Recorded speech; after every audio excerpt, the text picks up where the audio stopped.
the main organ of our vision are not our eyes, it's our brain. Our eyes are the cameras that capture light signals. So the eye has the capacity to create refraction in how light rays bounce on objects, and the rays come to our eyes. And because objects are at different distances, the eyes need to be doing something with the crystalline changing shapes and the eyeball changing shapes, changing the length a little bit, so that all those rays are refracted into the retina, precisely as if it was like the screen where everything is projected. And from the retina, from all the light sensitive cells in the retina, the information goes through the optic nerve into the brain. But what we see is the work of our brain. The brain flips the image. We see upside down, like in cameras, any kind of camera. Well, people that are my age and beyond, we all remember how we saw diapositivas. How do you say that in English? You know, those pictures that were in little frames that we put it into a little device and it had to be projected on the wall. And for it to be projected upright, it had to be reversed in the system. So the eye works in the same way. We see things reverse, but the eyes puts the image in the upright position, and because we can triangulate with our sense of touch, and we learn to do this when we are babies, the brain also removes 20% of the light signals that we see if we haven't learned a shape that we can interpret it with.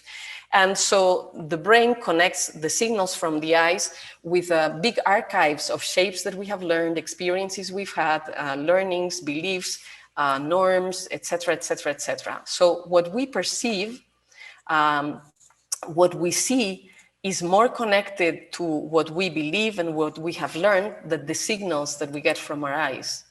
80%, 90% of the process of seeing, of perception, happens in the brain, not in the eye. So we know now that we can improve the condition of the eyes, we can improve how our eyes see, but we can also improve a lot how the information is handled in our brains, and we can train our brains to see much, much, much better. Expect that the process is not going to be linear.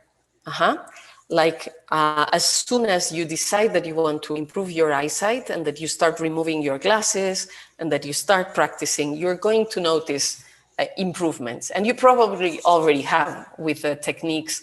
If you've been practicing the techniques I shared in the 4 videos, you probably have already noticed improvements.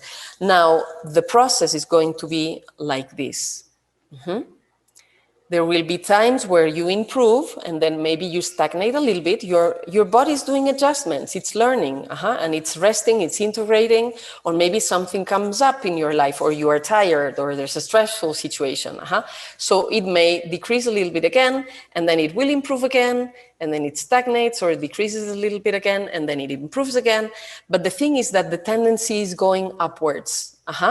And when you're going on the process, you will notice that the lows here are higher than the highs here because of how the process is going. And being aware of this process is important, because then when you're in a moment where you're stagnating a little bit or even going downwards a little bit, you can know that this was something that's normal, that's part of the process, and you can even use it in your advantage. Like now you can pay attention. What's going on? Where am I? What am I thinking? Who am I with? What am I living? What am I doing? How do I feel? And then when the vision is not as good, you can notice what are the conditions that make my vision worse. And when it improves again, you can take notice of what are the conditions that make my vision go better. And then you can start deciding to feed what you need to feed in order to keep with the process going upwards. And every time your vision improves, it's very important to celebrate it and to write it down and to express it and share it and to make it tangible and share it, because then you are also telling your brain that you're improving, that you want more of it, and you keep the motivation up, so that if you bump into those moments where it stagnates a little bit, you have nourished your motivation enough to go through it and to continue improving.